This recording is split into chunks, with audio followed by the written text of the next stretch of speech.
خواطرنا حول قول الله سبحانه: يخادعون الله والذين آمنوا وما يخدعون إلا أنفسهم وما يشعرون.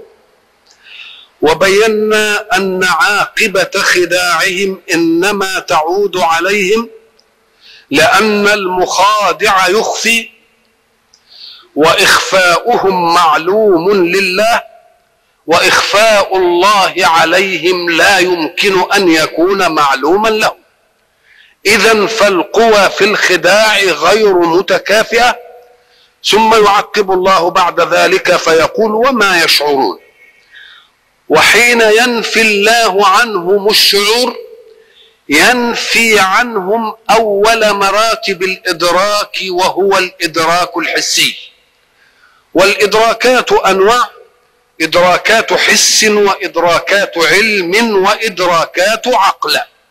أسماها إدراكات العقل لأنها تثبت لصاحبها أنه يعقل ويعلم ويشعر، وتليها إدراكات العلم لأنها تثبت لصاحبها أنه يعلم ويشعر، وثالثها إدراكات الشعور أنه يحس الأشياء أي المحسة فقط، وتلك بدايات الإدراك في البشر. فإذا ما نفي الشعور فكأنه نفي كل وسائل الإدراك. الله سبحانه وتعالى مرة في آيات يقول لا يعلمون، وفي آيات يقول لا يعقلون، وفي آيات يقول لا يشعرون. فحين تسمع كلمة لا يشعرون فاعلم أنه يصفهم بأنهم فقدوا أول مراتب الإدراك وهو الحس، فلا طمع في أن يعلموا ولا طمع في أن يعقلوا. وإذا جاء بهم في منطقة لا يعلمون أثبت لهم الإدراك الحسي، وزاد أن يعلموا ولو ما يعقل غيرهم بالتلقين.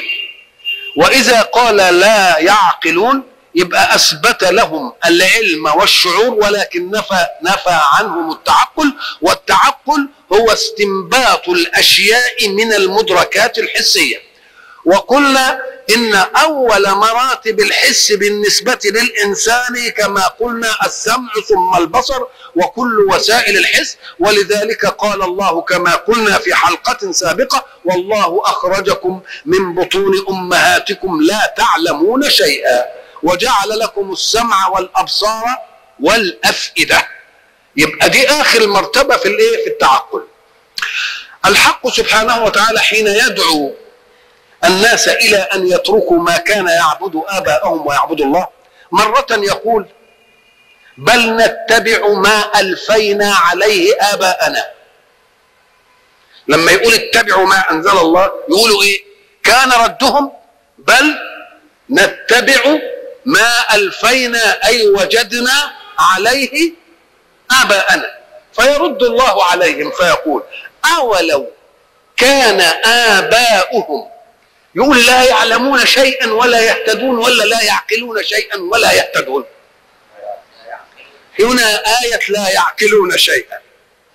لماذا؟ قال لك لأنهم قالوا بل نتبع ما ألفينا عليه آباءنا، بدون قصر وبدون نفي لما يأتي بعد. يمكن النهاردة كده وبكرة نتبع ما أنزل الله، لكنه حين يأتي فيقولون حسبنا ما وجدنا عليه آباءنا، يعني مش عايزين زيادة. ما قالوش في الأسلوب الأول كده، ما قالوش حسبنا، إنما هنا قالوا إيه؟ حسبنا. فكأنهم أغلقوا الطريق عن الهداية تصل إلى قلوبهم. احنا اكتفينا بما كان عليه إيه؟ يبقى النفي هنا أشد ولا هناك أشد؟ النفي هنا أشد. يوم يجي يقول إيه؟ أولو كان آباؤهم لا يعلمون شيئا ولا يهتدون. يبقى إيه؟ لا يعلمون نفى التعقل، ما فيش قطع. إنما اللي منفي إيه؟ العلم.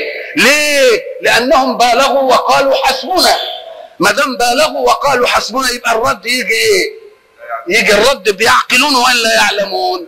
يبقى لازم يجي الرد بيعلمون. إذا لو تتبعت القرآن لوجدت يشعرون في مقام لا يحتمل يعلمون.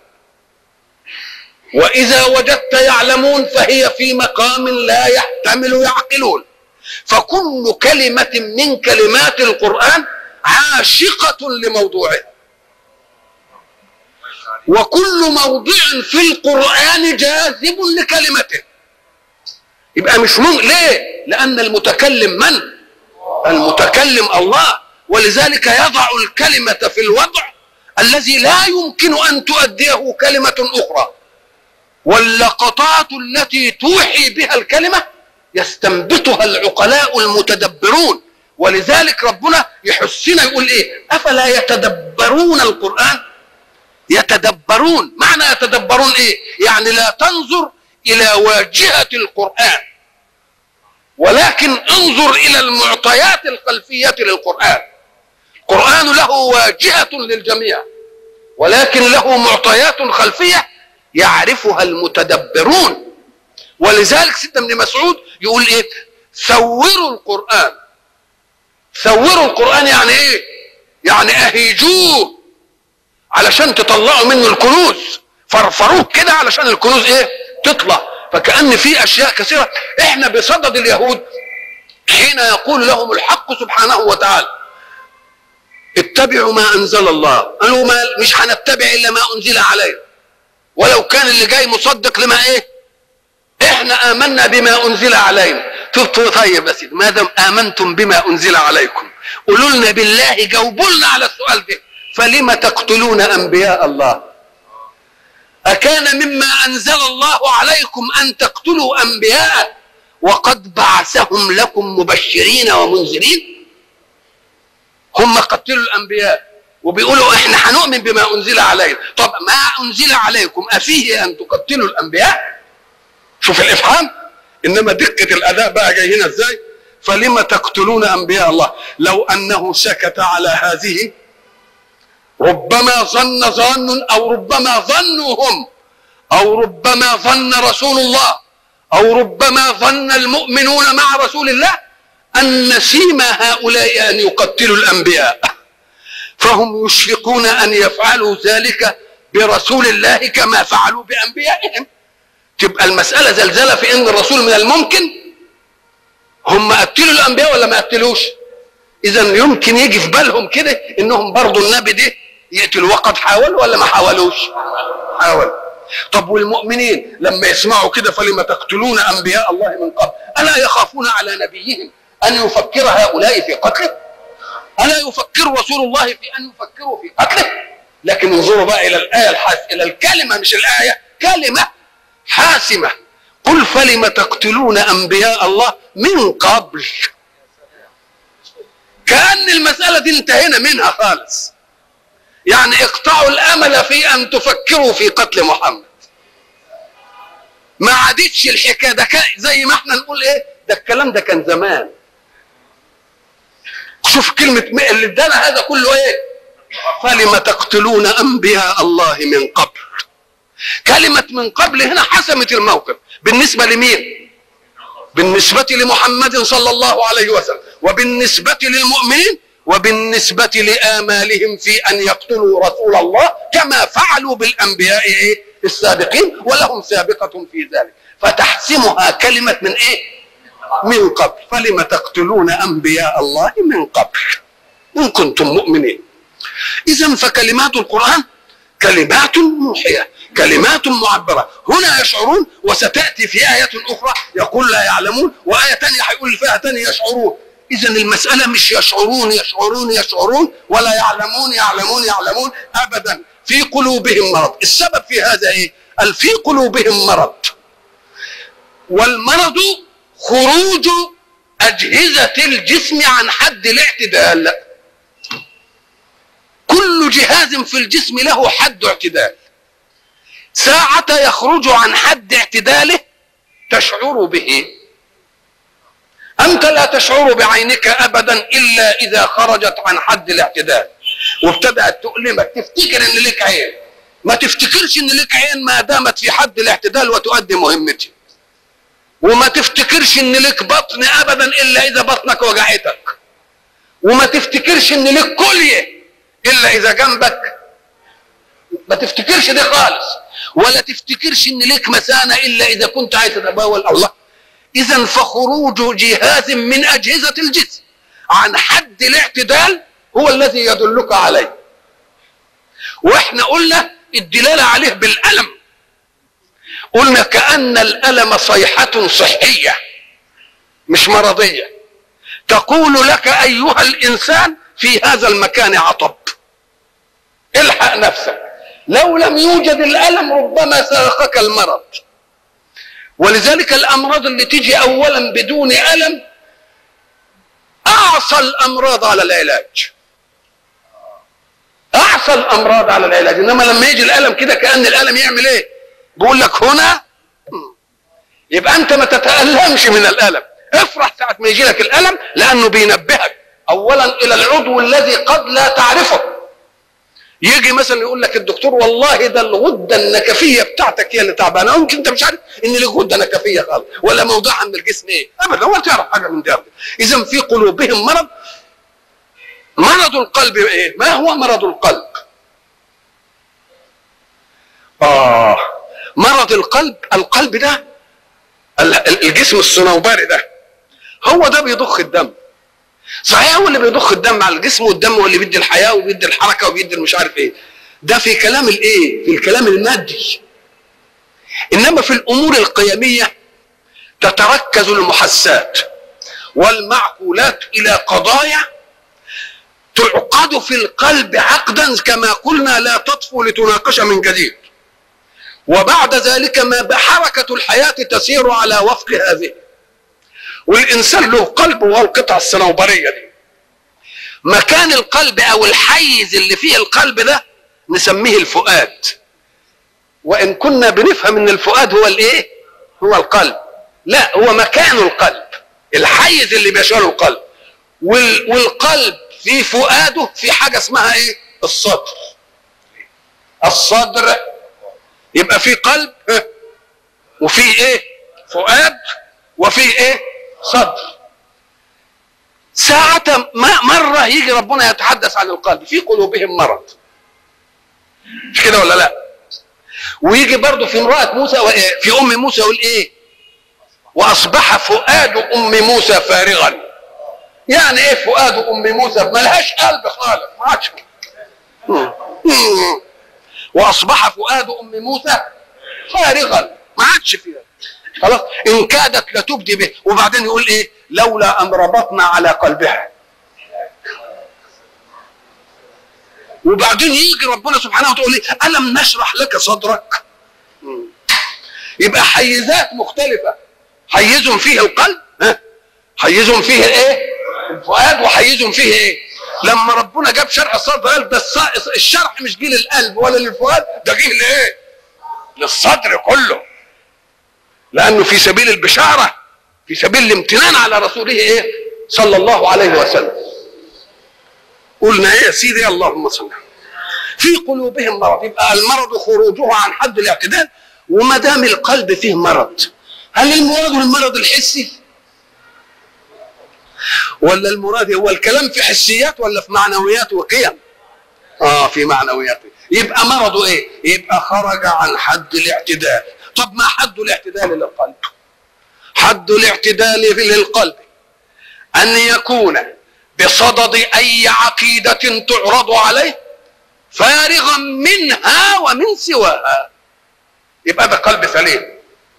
ثم يناقش القضيتين، فأيهما يقتنع به يدخلها في قلبه.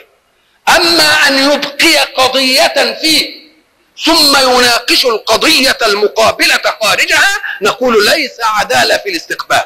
الاستقبال إنك أنت تخرج إيه؟ الاثنين من قلبك، ثم تعرض القضيتين وهما خارج القلب، وبعد ذلك أدخل أرجحهم حجة. لا تناقش شيئا وفي قلبك شيء آخر، بل انزع من قلبك الشيئين ثم قارنهما على السواء. ليه؟ لأن الله ما جعل الله لرجل من قلبين في جوفه. نقول له حط دي في القلب ده وخد دي في القلب ده، هو قلب واحد، والقلب الواحد حيز واحد، والحيز الواحد لا تداخل فيه لمظروفين ابدا، بل فيه مظروف واحد. يبقى ان كنت ستأخذ في قلبك قضية ثم تأتي لتستقبل القضية الأخرى فلن تدخل القضية الأخرى أبدا.